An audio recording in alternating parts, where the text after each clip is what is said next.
Hello, everybody, and welcome to CyberPal's Cyber Talk. My name is Dana Mantilia, and I will be your host today.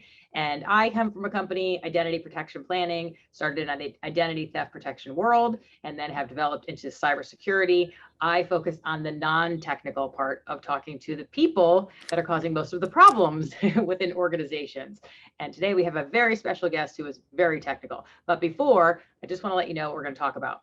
We are going to talk about ransomware. This ransomware is getting crazy. And just to take a little walk back down memory lane, if we look at July with the Kaseya IT firm attack that affected thousands of customers in over 17 countries, and hackers wanted $70 million. I'm not sure if they necessarily paid that. I don't know if anybody really knows whether or not they did pay it, but big mess. Then in June, we had the JBS meat plant, which is the world's largest meat production plant, that they had to shut down, and that affected obviously meat prices. Those were both from Revel, right? Both of those were Revel, the Russian based hacking group. And in May, we had the Colonial Pipeline shut down, and that was basically the whole eastern seaboard of the US. And the reason why I think some of these are good that they happen is only because these are things that affect people. And they can see, I had to wait in line for gas. The meat prices and the gas prices went up. So they can say this is caused by that cyber attack versus sometimes like SolarWinds. That one, the regular non-technical person probably didn't really understand what that attack even was. So it's a little too complicated. But as these attacks are affecting our infrastructure and some of the critical public and private sectors, everyone needs to be more aware of all this. So we have an excellent guest today that's going to talk about all of this. And he's going to talk about, can we stop these attacks? All right. So I'm going to introduce our guest. Hello, Oliver. Hello, Dana. Oliver Rochford, and he has 20 years experience in cybersecurity. And I'm going to read his introduction because it's very impressive and I don't want to leave anything out. Okay. So Oliver is a senior director and security evangelist for Securinox, and he's an advisor to CyberPal. He's been interviewed, cited, and quoted by media, think tanks, and academia. Oliver's been a columnist for Security Week, CSO Online, and Dark Reading. While he was working at Gartner, he co-named the Security Orchestration Automation Response market, and he worked on the SIEM Magic Quadrant and also covered the European MSSP market. Prior to joining Securinox, Oliver worked for Qualys, Verizon, Gartner, and Tenable. So welcome. Glad to have you. Hey, Dana. Glad to be here, and thank you for having me. Good.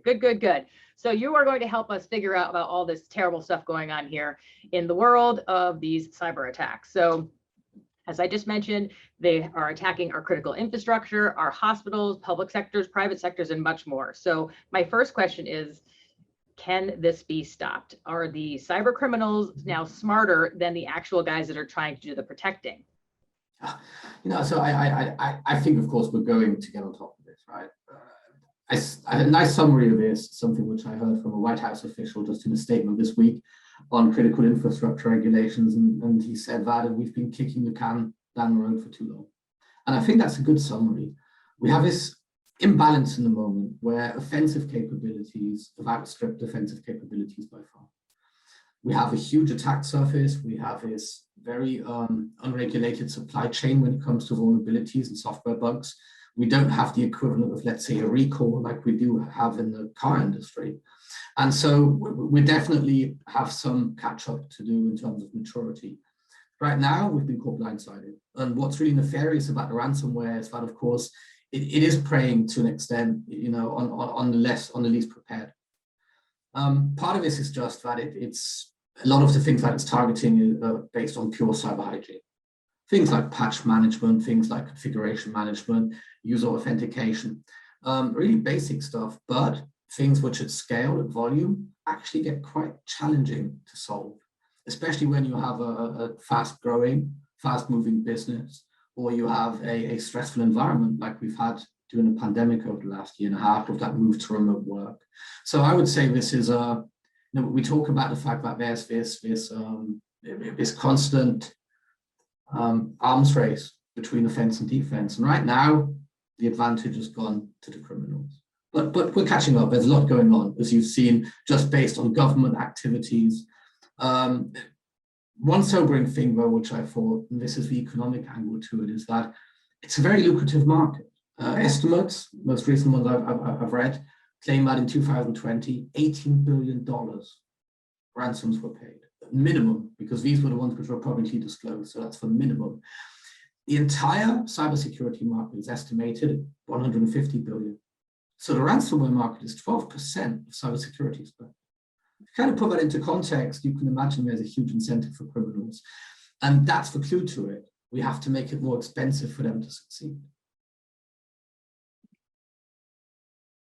That is a very good point. And there's a lot associated with this. And this ties into our next question. So we have all these security compliances and frameworks and guidelines. And why are they still succeeding beyond? Is it time for these guidelines and compliance regulations to be readjusted, or, something along those lines? No, so people think we have a lot of regulations in cybersecurity. We actually don't. For one thing, it's very unevenly distributed. There are certain industries which we started to regulate. A lot of these regulations almost indirectly, if you think of SOC 2, that's really about accounting and about valuations. If you think of some of the other ones, GDPR, it's not really related to cybersecurity, it's related to data privacy. So while it seems as though there's a lot of regulations, it's not, or it hasn't so far hit the actual root cause.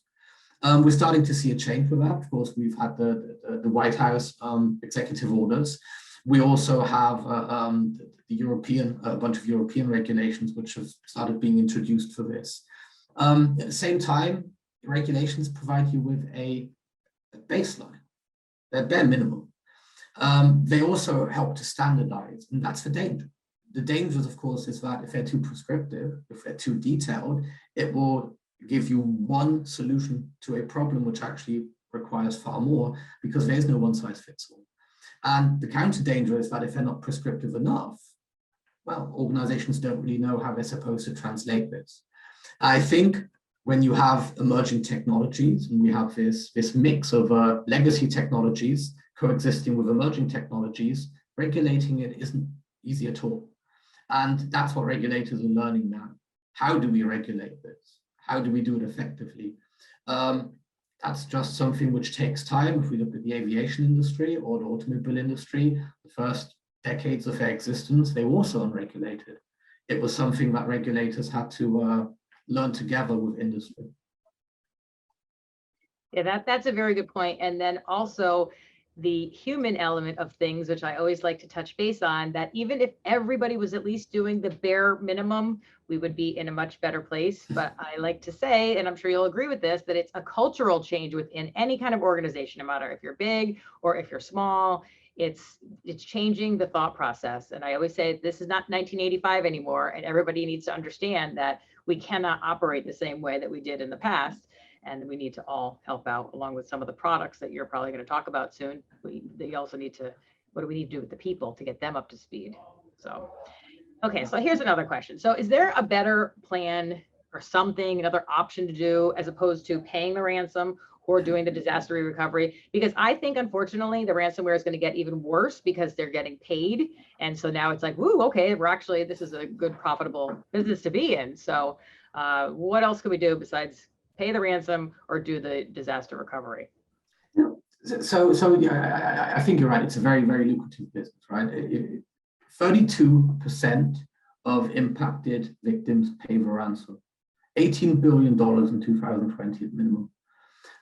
So is there something more effective in paying the ransom? Hell yeah. If we increase security budgets by 12%, I believe we would probably eliminate a lot more than just the ransomware problem, as an example.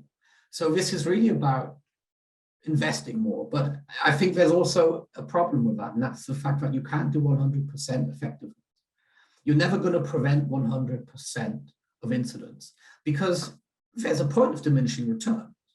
You might be able to eliminate 80, 90% of incidents by doing patch management, by good configuration, and doing that last percent is unaffordable. So where do you actually counteract the remaining 10%? Well, you do that with detection, you do it with response, you do it with prediction. And that's really the clue to this, identifying where you invest your money to hit that point of ideal return rather than diminishing returns, and being clear about the fact that you're going to have I would say almost like a mixed strategy for this. But at the end of the day, paying the ransom, if that's the worst case scenario and you need to operate a business, I think it's a viable option. It just shouldn't be the first option. And it won't be for long. If you look at cyber insurance premiums, they've gone up by a considerable amount. And it's unaffordable if people use it as I would say, as a plan B rather than a last resort. And I think there are probably a lot of organizations out there that maybe are not doing anything, and they are starting to realize that they need to do something. But I don't think a lot of people tell me, I don't even know where to start. That's literally what they say. So they don't even know where to start. So if you had to give some advice on what would be the minimum things that any organization, whether they be big or small, as far as what they need to do for cybersecurity products, what would you recommend? You know, so I would say rather than looking just purely at products, let's look at the processes and associated products with it.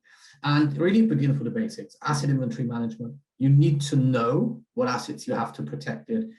Coming back to law of diminishing returns, you're probably not going to know 100%, but you should know where your most valuable assets are, your most critical assets, which users are most likely to be targeted.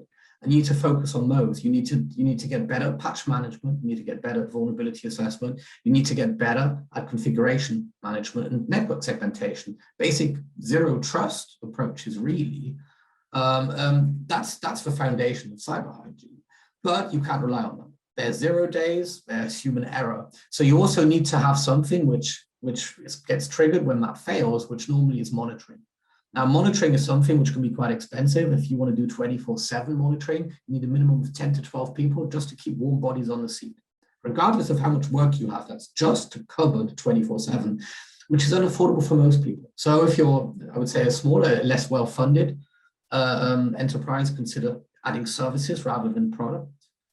Make sure that those services don't just leave you with alerts, but they also have a way to respond. So we're talking about managed detection and response at this point.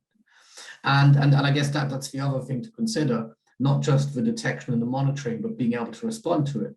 A lot of companies have the alerts, never act on it. So just buying the technology is not enough. You need to have people to staff it.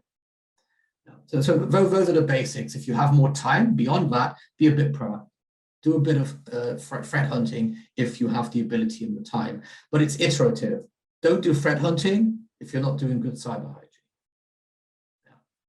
And how do they figure out what's perfect, what's going to be the right fit for them, for their cybersecurity solutions? How do they personalize it, I guess? I don't believe that a single report is going to be sufficient in the future to do solution selection, or even just a conversation with a couple of analysts. Solutions are getting far more diverse. We have far more vendors specializing in almost on an industry or segment basis. And we have a lot of different ways of doing security. There isn't a one size fits all. With the digital transformation, the type of businesses that increasingly adopting security has also changed. It's been democratized. So really, we still need that technical, that commercial data, but that needs to be enriched with real world usage data, actual experiences from my industry peers, from people who have a similar set of problems as myself. And it also needs to be enriched and kept up to date very rapidly. You know, a year-old report probably is not going to be enough nowadays to actually make an informed decision. That's what I love about CyberPal, you know, the fact that information, it's all there, it's available at my fingertips, and I can do it self-service.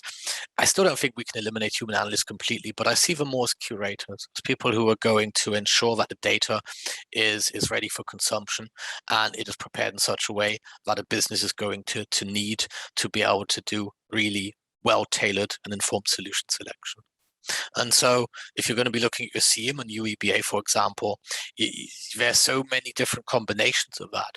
You can have standalone SIEM, you can have SIEM and UEBA combined. You can have a UEBA option where it's basically just analytics on top of something like Snowflake.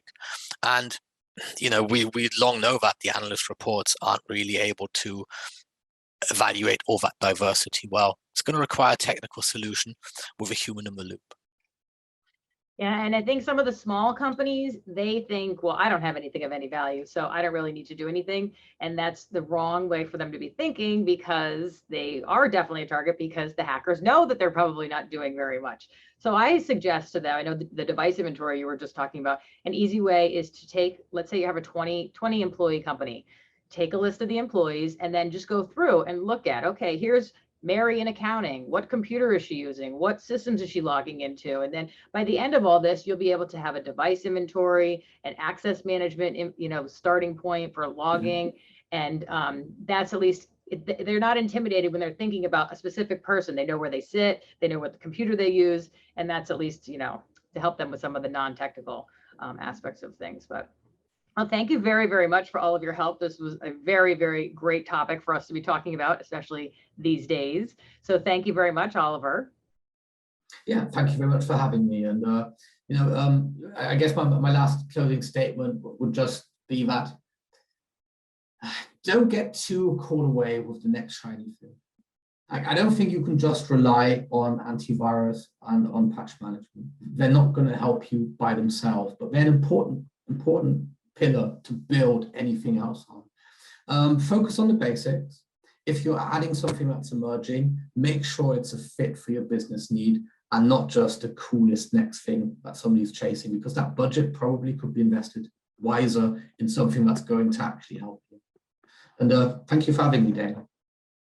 You are very, very welcome. And thank you, everybody, for tuning in.